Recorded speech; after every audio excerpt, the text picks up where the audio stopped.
पिता, पुत्र और पवित्र आत्मा के नाम पर आमीन। आप सबों को जय यीशु। कल हम लोगों ने एकमात्र ईश्वर, त्रिएक ईश्वर कैसे हो सकता है, इसके विषय में थोड़ा जनरली हम लोग समझने का कोशिश किया। यदि आप लोगों ने ध्यान से उसको सुना है, कुछ बातों को बोल करके, जैसे प्रकृति में, जैसे साइंस में सब वो तृत्व कंसेप्ट रहता है, इसके विषय में हम लोगों ने मनन चिंतन किया। जो पर्सन, एक व्यक्ति, वो एक नहीं बल्कि उसमें भी कोई व्यक्ति किसी की ओर जाता है, या जो लाव, ईश्वर प्यार है कर करके हम लोग पढ़ते हैं, वो प्यार, प्रेम, वो अंदर अपने में नहीं, वो भी देने वाला है, किसी की ओर देने वाला है। वो प्यार, ये तृत्व तीन व्यक्तियों को एक बनाता है।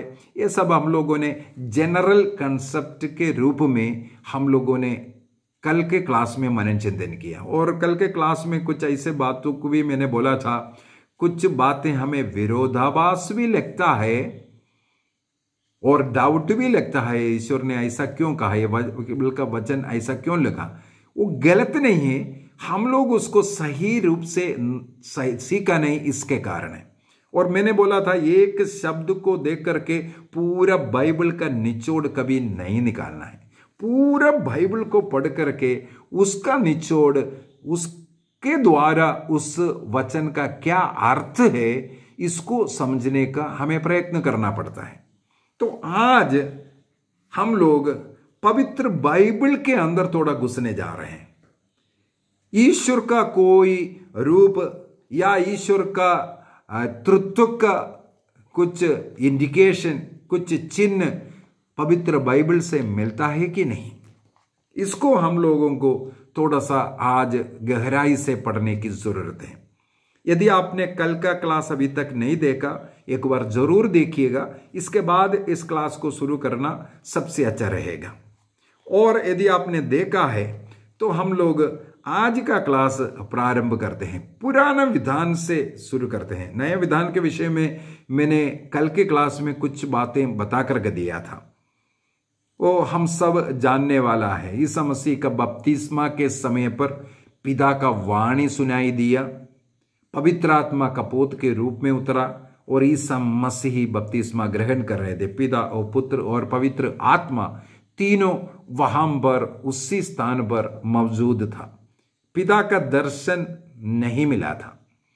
और उसी प्रकार ईसा मसीह का रूपांतरण के समय पर ईसा मसीह तीन लोगों को, अपने तीन प्रिय शिष्यों को लेकर, पेतरुस, याकूब और योहन, ताबोर पहाड़ पर चढ़ा था प्रार्थना करने के लिए।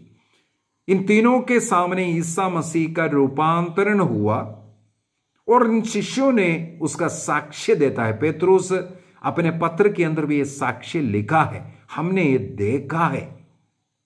और संत योहन भी ये कहते हैं, हमने जो कुछ देखा है, हमने जिसे स्पर्श किया है, उसका साक्ष्य संत योहन भी दे रहा है। उन्होंने जो देखा है, अनुभव किया है, स्पर्श किया है, उसका साक्ष्य दे रहा है। तो उन्होंने उस ताबोर पहाड़ पर ईसा मसीह के उस रूपांतरण के समय पर उन्होंने भी पिता का आवाज सुना और बादल के रूप में पवित्र आत्मा को देखा और ईसा मसीह उनके साथ थे। उसके अलावा नबी मूसा और नबी एलिया, ये दोनों उनसे बातें करते हुए भी उन्होंने देखा, जो अनेकों वर्ष पहले मर चुके हैं, स्वर्ग सिधार चुके हैं। ये स्वर्ग का एक पूर्व आस्वादन इस प्रकार उन्हें प्राप्त हुआ था। इसके अलावा भी ईसा मसीह के टीचिंग में भी हम लोगों ने कल मनन चिंतन किया।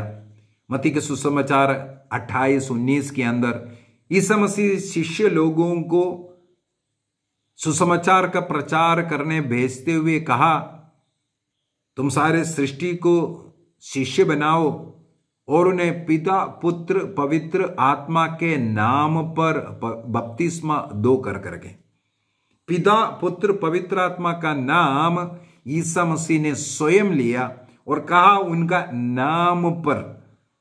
मैंने कल उसी पर जोर डाला करके बोला था, उनके नामों पर 3 व्यक्ति के रूप में नहीं, एक व्यक्ति के रूप में पिता पुत्र पवित्र आत्मा को दर्शाते हुए कहा उनके नाम पर बपतिस्मा दो कर करके।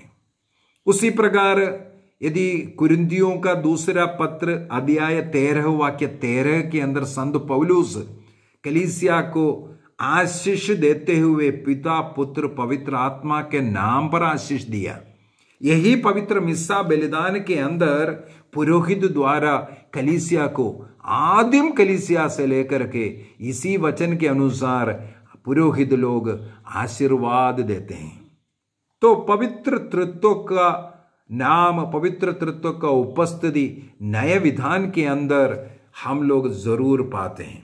क्या पुराने विधान में भी यह है? इसके विषय में मनन चिंतन करना है। क्या याहवे एकमात्र एक ही व्यक्ति है या याहवे 3 व्यक्ति है? इसको हमें पवित्र बाइबल से पढ़ने की जरूरत है।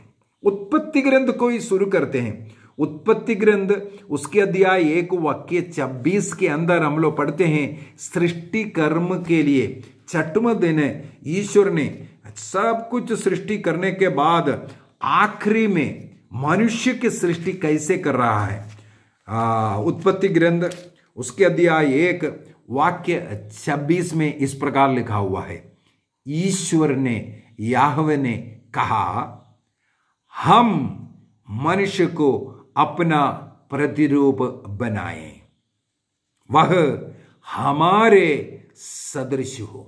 तो ईश्वर, इसका मतलब सिंगुलर नहीं है, प्लूरल है।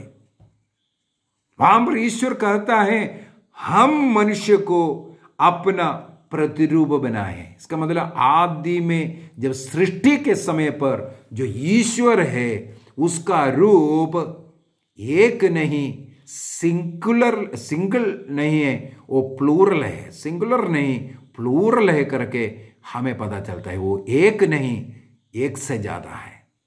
यहां पर ईश्वर ने हम मनुष्य को अपना प्रतिरूप बनाए। इसका मतलब उत्पत्ति ग्रंथ में ही हमें ये शब्द मिलता है, ईश्वर जो एकमात्र ईश्वर है वो सिंगल नहीं है, एक व्यक्ति नहीं है, उस व्यक्ति में एक से ज्यादा व्यक्ति है। वाक्य 2 के अंदर भी हम लोग पढ़ते हैं, पृथ्वी उजाड़ और सुनसान था, अथाह गर्त पर अंधकार छाया हुआ था और ईश्वर का आत्मा सागर पर विचरता था।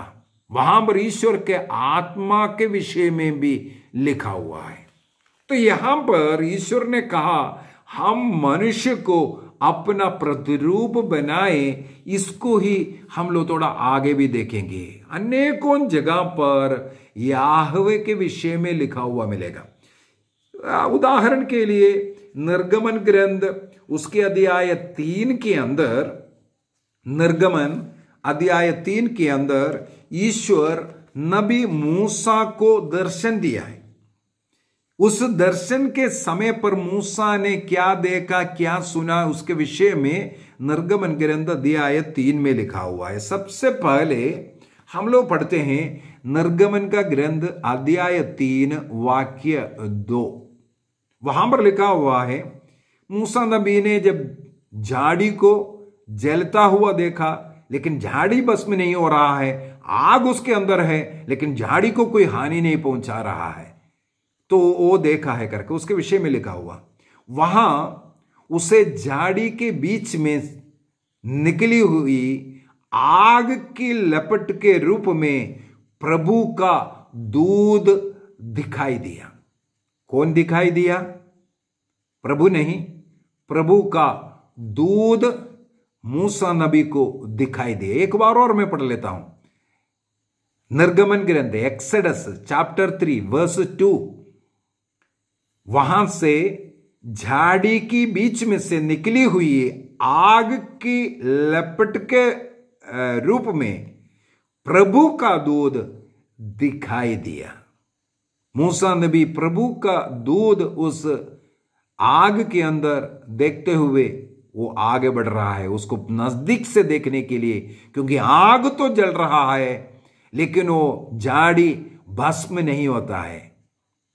हमारे बचपन से मिस्सा बलिदान का एक गीत है, हमारे बचपन से मैं उसको गाते हुए आया।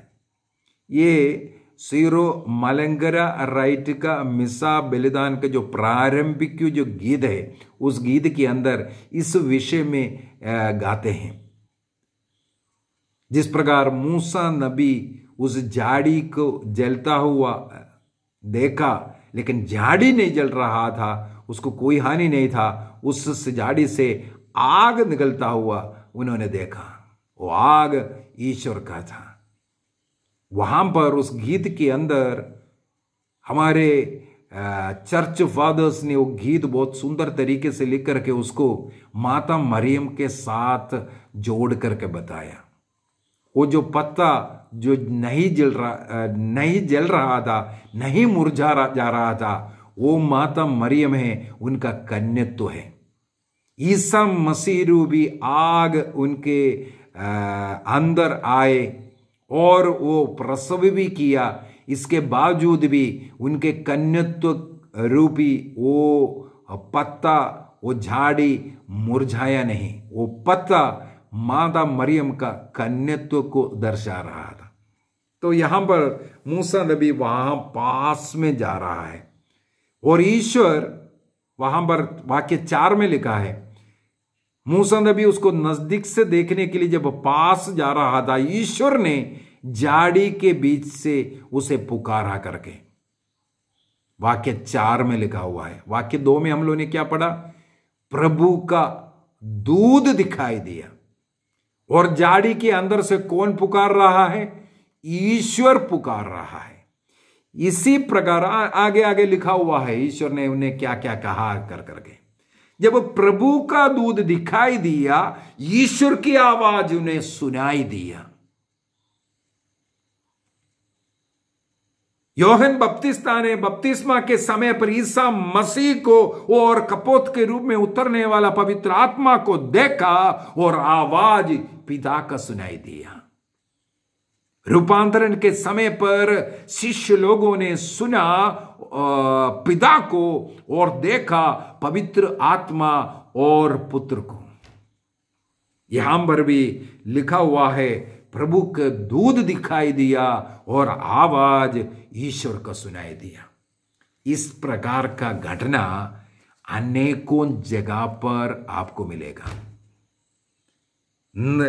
उत्पत्ति ग्रंथ के अंदर अध्याय 16 में हागार को ईश्वर का दर्शन, वहां पर सब प्रभु के दूध, प्रभु के दूध, प्रभु के दूध ये लिखा हुआ है।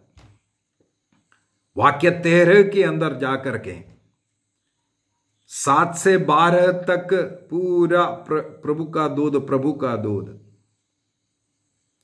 इसके बाद वाक्य 13 में लिखा है, जो प्रभु उससे बोल रहा था, वो हागार ने उसको सुन रहा था। प्रभु ने बोला, इसलिए हागार प्रभु का नाम एल रॉय, मुझे देखने वाला ईश्वर कह करके पुकारा।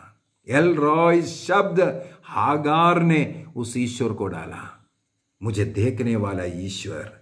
वहां पर 12वें वाक्य तक लिखा हुआ शब्द है प्रभु का दूध, प्रभु का दूध। इसका मतलब ईश्वर के साथ एक दूध के विषय में लिखा हुआ मिलेगा। उत्पत्ति ग्रंथ अध्याय 22 के अंदर हम लोग अब्राहम इसहाक के लेकर के जा रहा है बलि चढ़ाने के लिए। वाक्य 11 के अंदर हम लोग पढ़ते हैं, प्रभु का दूध स्वर्ग से बोला। प्रभु का दूध बोल रहा था। इसी प्रकार दूध के विषय में लिखा हुआ वाक्य 12 में भी दूध ने कहा। इस प्रकार दूध बात किया कर करके ये सब लिख करके आया है। इसके बाद आखिरी में हम लोग देखते हैं ईश्वर स्वयं उनसे बात करता हुआ। ईश्वर प्रबंध करने वाला ईश्वर है बोल करके मूसा नबी आखिरी में उस ईश्वर को स्वीकार करता है। लिखने के लिए हर जगह पर प्रभु का दूत है। जेनेसिस चैप्टर 22, उत्पत्ति ग्रंथ अध्याय 22 वाक्य 11 में प्रभु का दूत ईश्वर को अब्राहम को पुकारा। इसके बाद वाक्य 12 के अंदर हम लोग पढ़ते हैं, स्वर्ग के दूत ने अब्राहम से कहा, बालक पर हाथ नहीं उठाना, उसे कोई हानि नहीं पहुंचाना। अब मैं, कौन? स्वर्ग का दूत, अब मैं जान गया कि तुम ईश्वर पर श्रद्धा रखते हो। बहुत अच्छी बात है, स्वर्गदूत जान लिया तुम ईश्वर को श्रद्धा रखते हो और तुमने मुझे अपना पुत्र, अपने इकलौते पुत्र को भी देने से इनकार नहीं किया। स्वर्गदूत कह रहा है, मुझे अपने पुत्र तुम बलि अर्पित करने के लिए तैयार हुआ। इसका मतलब वो स्वर्गदूत कौन है? ईश्वर यहां पर स्वयं कहते हैं, मुझे तूने दिया है। वाक्य 14 में इसलिए अब्राहम ये कहते हुए उस जगह का नाम यहोवा यीरे, प्रबंध करने वाला ईश्वर कर करके बोल रहा है। प्रभु प्रबंध करता है, अर्थात उनसे जो बातें किया, जिसका आवाज सुनाई दिया, वो प्रभु का था। और उनके साथ प्रभु के दूत के रूप में कोई और व्यक्ति के विषय में भी हम लोग बाइबल में पढ़ते हैं। इस पर बहुत है, समय थोड़ा कम ही है, इसलिए मैं थोड़ा कोटेशन बोल देता हूं, आप लोग उसको पढ़ सकता है, देख सकता है। जिस प्रकार निर्गमन ग्रंथ अध्याय 13 वाक्य 21 में प्रभु दिन में बादल के खंभों के सदृश और रात में अग्नि स्तंभ के सदृश इजरायली लोगों के साथ चलता था करके लिखा हुआ है निर्गमन ग्रंथ 13:21 में। और वाक्य अध्याय 14 का वाक्य 19 में वो प्रभु का दूत इस प्रकार चलता था करके लिखा हुआ है। वाक्य अध्याय 14 का वाक्य 21 में जाकर के प्रभु ने रात भर पूर्व की ओर जोर का जो हवा जल करके जो लाल सागर को विभाजित करने के विषय में लिखा, वहां पर प्रभु है। कहीं प्रभु का दूध है, कहीं प्रभु है। इसका मतलब प्रभु और प्रभु का दूध एक जैसे, एक समान चलता हुआ यहां पर हमें बाइबल में मिलता है। उत्पत्ति ग्रंथ अध्याय 18 के अंदर अब्राहम ने 3 अतिथियों का स्वागत किया था। बाइबल पंडितों का यही मत है, वो पिता, पुत्र और पवित्र आत्मा है। और उनमें से 2 जन सोदोम गोमोर में जाकर के लोत को दर्शन दिया, लोत के घर में ठहरता हुआ। और एक व्यक्ति अब्राहम के साथ रह करके सोदोम गोमोरा का विनाश करने के विषय में उनसे बातें करता हुआ। यह भी पवित्र तृत्व, पिता, पुत्र, पवित्र आत्मा का। और जो स्वर्ग का दूध दिखाई दिया, वो दिखने वाला बाइबल पंडितों का मत है, वही ईसा मसीह का एक प्रतीक है। हम लोग एंजल ऑफ हेवन, जो स्वर्ग के जो ईश्वर का सेवा करने वाला दूध नहीं, इनमें दोनों थोड़ा अंदर है। वो ईश्वर की सेवा करने वाले दूध, जैसे गब्रियल स्वर्गदूत माता मरियम के पास आकर के जो संदेश देना, रफाइल स्वर्गदूत तोबित के ग्रंथ के अंदर हम लोग देखते हैं। इस प्रकार अनेकों स्वर्गदूत के विषय में बाइबल हमें सिखाते हैं। उस स्वर्गदूत के विषय में नहीं, ईश्वर के साथ, ईश्वर जैसे रहने वाला वो जो दूध के विषय में लिखा हुआ, कहीं ये ईश्वर ईसा मसीह तो नहीं, और पवित्र आत्मा उनके साथ रह करके कार्य कर रहा है।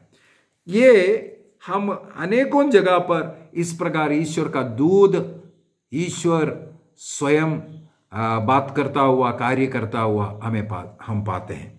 तो वो सिंगल नहीं, एक से बढ़ करके वो कार्य कर रहा है, इस्राएलियों के साथ चल रहा है। जो कुछ कार्य किया, कहीं कहीं जगह पर वो दूध है, तुरंत उसको ईश्वर कर करके लिखा हुआ भी मिलेगा। इसका मतलब ईश्वर और दूध एक साथ रह करके कार्य किया हुआ। उसी प्रकार ईश्वर के साथ एक नाम है। कल भी हम लोगों ने उसके बारे में थोड़ा सा मनन चिंतन किया था। कैथोलिक कलीसिया का धर्म शिक्षा ग्रंथ 203 के अंदर बहुत ही सुंदर तरीके से ईश्वर के इस नाम के विषय में वर्णन किया है, क्योंकि वो एक व्यक्ति है, पिता का, पुत्र का और पवित्र आत्मा का, जो नाम में हम लोग बपतिस्मा देते हैं, और उस नाम उस व्यक्ति को दर्शाते हैं, और उस व्यक्ति तृत्व व्यक्ति है, हम ये विश्वास करते हैं। कैथोलिक कलीसिया का धर्म शिक्षा ग्रंथ 237 के अंदर ये तृत्व कंसेप्ट जो है एक विश्वास सत्य है, कलीसिया के द्वारा घोषित किया हुआ एक विश्वास सत्य है। इसको हम सबों को विश्वास करना है, क्योंकि बाइबल के अंदर हम इन तीनों को एक समान पाते हैं कर करके। अनेकों रूप से हम लोग इस प्रकार बाइबल के अंदर देख सकते हैं। जैसे मसीह का जो नाम है, ईश्वर का जो नाम है, वो नाम के विषय में यशायाह का ग्रंथ अध्याय 30 वाक्य 27-28 में, अध्याय 52 का 5 और 6 के अंदर, स्तोत्र ग्रंथ 69 35-36, इस जोएल का ग्रंथ अध्याय 2 वाक्य 31-32, इस प्रकार अनेकों जगहों पर ईश्वर का उस सुंदर नाम के विषय में लिखा है। यशायाह का ग्रंथ अध्याय 56 का 6 में भी हम लोग देखते हैं ईश्वर का नाम। उस ईश्वर का नाम क्या है, इसको समझने के लिए नया विधान का प्रकाशना ग्रंथ उसके अध्याय 19 वाक्य 11 से पढ़ करके जाना, 13 में जाकर के ईश्वर का वो नाम ईश्वर का वचन है करके लिखा हुआ मिलेगा। जो वचन मांस धारण कर करके मनुष्य बन गया था। योहन का सुसमाचार अध्याय 1 वाक्य 1 से पढ़ करके जाएंगे तो हमें मिलेगा, आदि में शब्द था, शब्द ईश्वर के साथ था, शब्द ही ईश्वर था। देखो उस शब्द के विषय में, ईश्वर का जो नाम, जो ईश्वर का शब्द के विषय में, ईश्वर ही शब्द था। ईश्वर का वो जो शब्द है ईश्वर के साथ रहता था। ये सब हम लोग पढ़ते हैं। तो तृत्व कंसेप्ट उसी में भी हम लोग पाते हैं। मार्कुस का सुसमाचार उसके अध्याय 11 वाक्य 8 से आगे, मत्ती के सुसमाचार अध्याय 23 वाक्य 29 में, योहन के सुसमाचार उसके अध्याय 17 वाक्य 6 अध्याय और वाक्य 11-12, ऐसा अनेकों जगहों पर प्रेरित चरित्र के अंदर उस नाम के शक्ति एवं सामर्थ्य के विषय में प्रेरित चरित्र अध्याय 4 वाक्य 11-12 में भी हम लोग पढ़ते हैं। इस प्रकार अनेकों जगह पर ईश्वर का नाम, ईश्वर का नाम, ईश्वर का नाम ये लिखा हुआ है। किसके विषय में? ईसा मसीह के विषय में लिखा हुआ है। वो ये नहीं सोचना वो नाम याहवे उसको नहीं, मसीह का, ईश्वर का नाम। वो प्रकाशना ग्रंथ अध्याय 19 वाक्य 13 के अंदर इसको हमें समझा करके दिया है। तो नाम के विषय में लिखा हुआ है। और पुराने विधान के अंदर इसका मतलब ईश्वर के साथ रहने वाले एक दूसरा सहायक या एक आत्मा के रूप में या एक सहायक के रूप में, एक दोस्त के रूप में हम लोग पाते हैं, और ईश्वर के वचन के रूप में। और पुराने विधान में अनेकों जगह पर ईश्वर का शक्ति, उनका भुजाएं, इसके विषय में, ईश्वर के दूध के विषय में और मसीहा के विषय में भी पुराने विधान के अंदर लिखा हुआ है, मुक्तिदाता के विषय में। इस प्रकार अनेकों शब्द को पुराना विधान के अंदर इस्तेमाल करते हुए उस एकमात्र ईश्वर एक नहीं, उनके साथ और कोई है, ये भी हम लोग पढ़ सकते हैं। इसहाक का ग्रंथ अध्याय 63 वाक्य 9, आइज़ाया 63:9 के अंदर एक सहायक के रूप में, मनुष्यों को अपने हाथों में उठाकर चलने वाले के रूप में वहां पर दर्शाया है। याकूब अपने अंतिम गीत के अंदर उत्पत्ति ग्रंथ अध्याय 49 वाक्य 18 के अंदर वह याकूब, हमारे पूर्व पिता याकूब, उस मुक्तिदाता का राह देखता हुआ बताते हैं। और उसी प्रकार इसहाक का ग्रंथ 62:1 के अंदर भी मुक्तिदाता के विषय में लिखा हुआ मिलेगा। इस प्रकार अनेकों जगह पर यह प्रतीक मिलता है, मुक्तिदाता का प्रतीक हो या नाम के प्रतीक हो, और प्रभु के शक्ति के रूप में भी प्रकट किया हुआ है। ईश्वर का वाणी वचन के रूप में भी प्रकट किया है। सक्रियस का ग्रंथ अध्याय 11 वाक्य 10 से 12 तक ईश्वर का वचन वाणी। उसी प्रकार फर्स्ट क्रॉनिकल इतिहास ग्रंथ अध्याय 17 वाक्य 3 और 4 में भी ईश्वर का वाणी।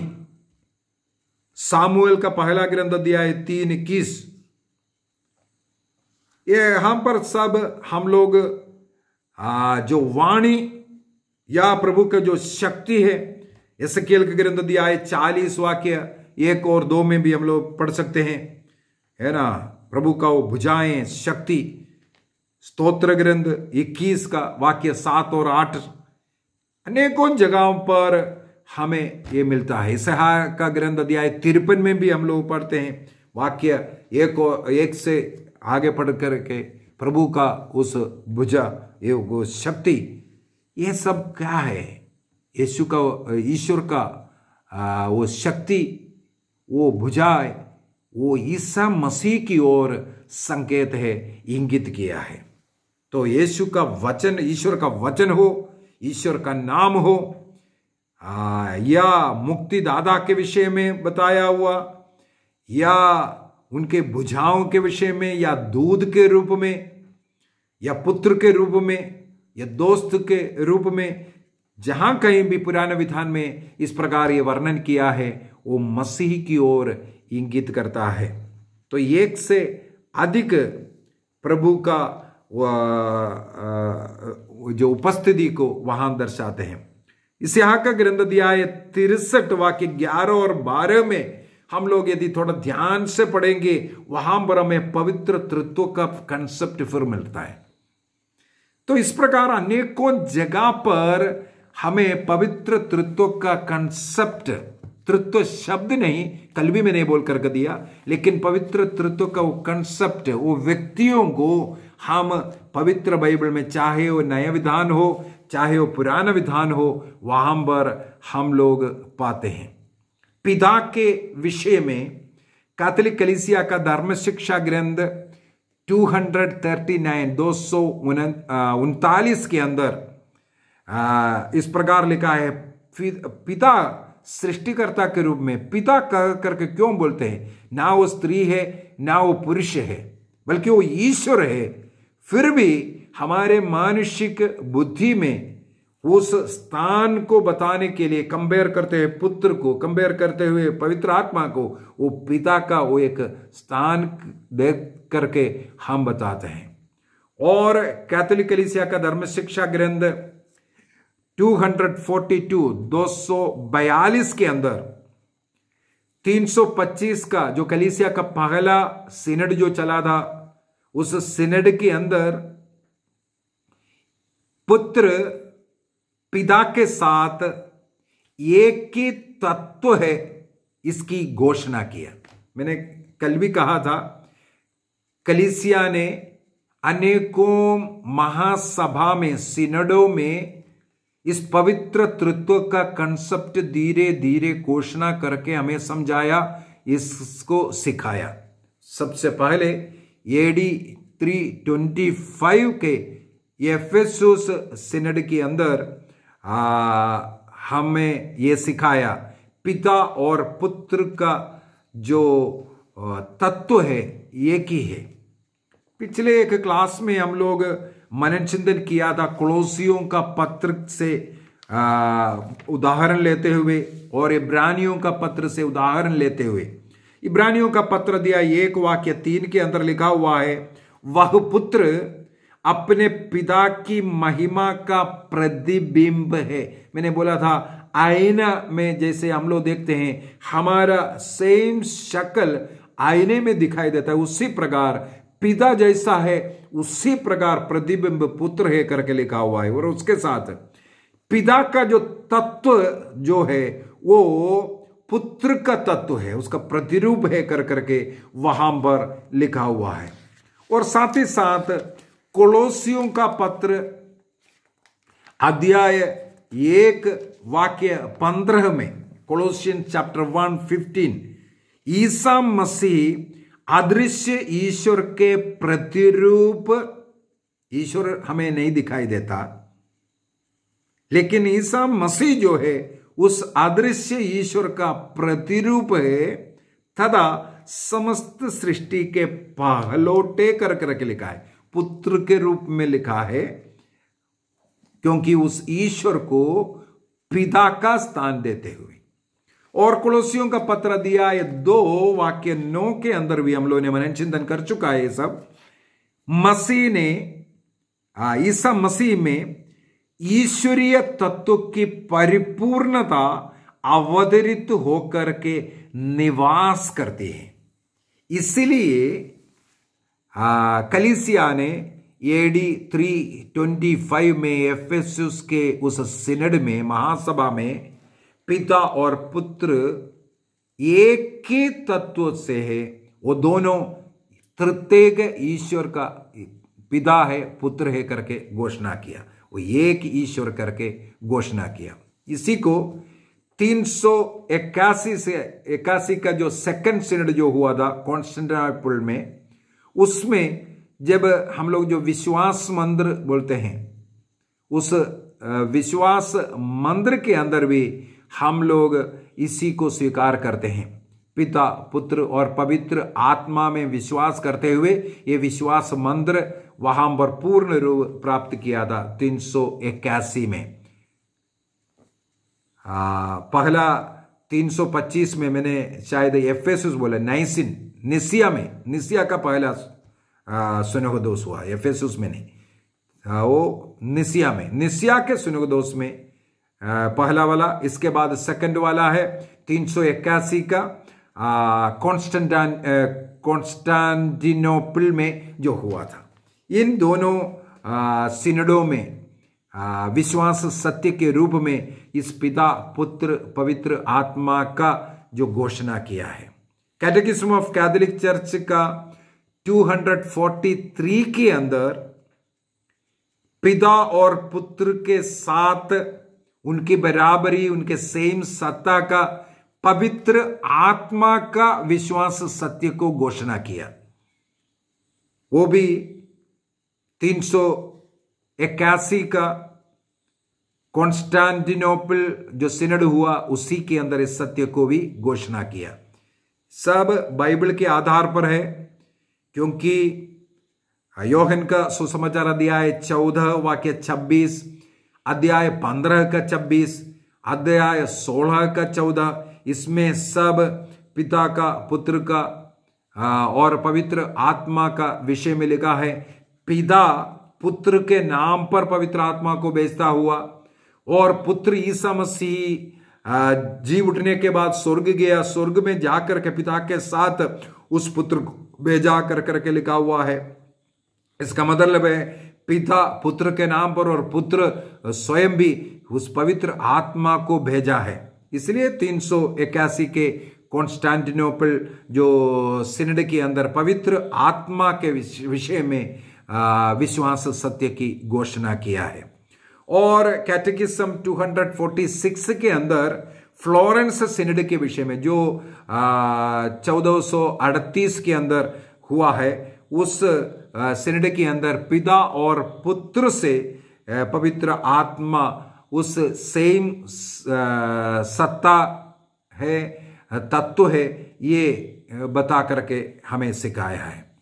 और पवित्र तत्व के विषय में समझने के लिए कल के क्लास में भी मैंने बोला था, कैटेकिज्म 252 के अंदर तत्व, पर्सन और रिलेशन के विषय में लिखा हुआ है। और तृतीयक ईश्वर के विषय में वो ना एडिशन है ना मल्टीप्लिकेशन है, बल्कि वो तीनों बराबर है, पूर्ण रूप से है, और उनका प्रकृति भी पूर्ण रूप से है, उनका तत्व भी पूर्ण रूप से है, ये एक है तीनों। वो पवित्र तत्व का वो कंसेप्ट का सत्य कैटेकिज्म 253 के अंदर भी लिख करके हमें समझाते हैं। और 254 के अंदर तीन एक है, लेकिन तीनों तीन अलग अलग व्यक्ति है। कई लोग पिता ईश्वर पुत्र बनकर के आया करके सिखाते हैं, गलत है सब। पिता पुत्र बन करके नहीं आया, पिता पिता ही है।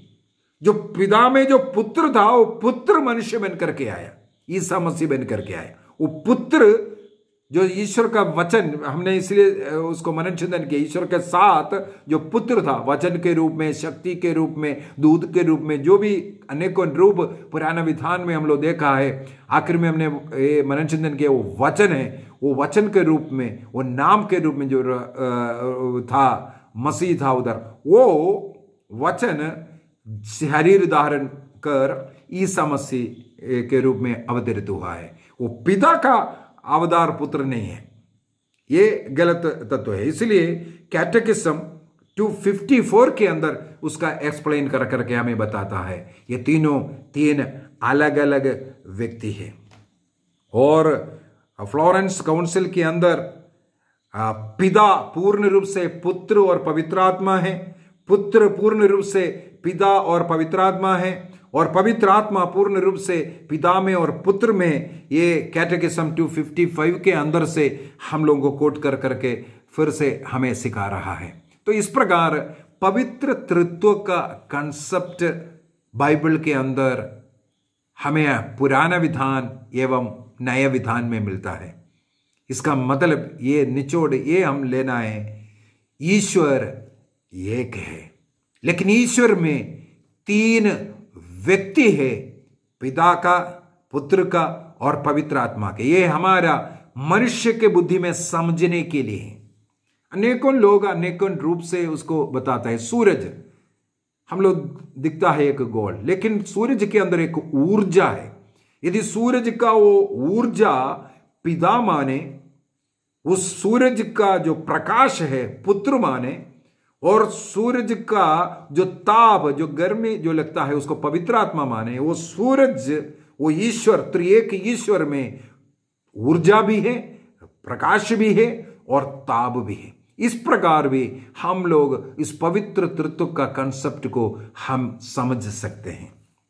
ईश्वर, त्रिएक ईश्वर को सही रूप से मनुष्य की बुद्धि में समझना सरल नहीं है, लेकिन इस प्रकार कई कंसेप्ट दे करके हमें इसको विश्वास करते हुए स्वीकार करना है। हमारा ईश्वर त्रिएक ईश्वर है, तीन ईश्वर नहीं, एक ईश्वर है। एक ईश्वर में तीन व्यक्ति हैं, पिता है, पुत्र है और पवित्र आत्मा है। तीनों में ईश्वर है, एक समान है, तीनों मिलकर के रहते हैं। हमारे हृदय में पवित्र आत्मा आओ बोल करके हम प्रार्थना करते हैं। जहां पवित्र आत्मा आएगा, पिता, पुत्र, पवित्र आत्मा हमारे अंदर आता है। ईसा मसीह ने ये सब सिखाया है। यदि हम लोग योहन का सुसमाचार उसके अध्याय 14 को पढ़ेंगे, योहन का सुसमाचार अध्याय 14 वाक्य 15 के अंदर सबसे पहले प्रभु यीशु मसीह कहते, यदि तुम मुझे प्यार करोगे, मेरी आज्ञाओं का पालन करोगे करके। वाक्य 23 में जाते हैं, ईसा मसीह ने उसे उत्तर दिया, यदि कोई मुझे प्यार करेगा, फिर से कहते हैं प्रभु, तो वह मेरी शिक्षा पर चलेगा। तो क्या होगा? मेरा पिता उससे प्यार करेगा और हम उसके पास आकर उसमें निवास करेंगे। इसका मतलब पिता, पुत्र, पवित्र आत्मा, त्रिएक ईश्वर हमारे अंदर आता है। चाहे हम पिता या पुत्र या पवित्र आत्मा बोल करके प्रार्थना कर रहा है, तीनों मिल करके, एक दूसरे में जेलसी नहीं है। पिता से प्रार्थना करेगा तो पुत्र और पवित्र आत्मा जेलसी नहीं होता। हम लोग देखते हैं पिता ने पुत्र को प्रकट किया, पुत्र ने पवित्र आत्मा को और पिता को प्रकट किया। ये सब एक दूसरे को प्रकट करने वाले जेलसी नहीं करते। इसीलिए हमें विश्वास करना है, जहां पिता है वहां पुत्र और पवित्र आत्मा है, जहां पुत्र है वहां पिता और पवित्र आत्मा है। त्रिएक ईश्वर का कंसेप्ट इस प्रकार हमें समझने की जरूरत है। पिता, पुत्र और पवित्र आत्मा के नाम पर आमीन। आप सबों को जय यीशु।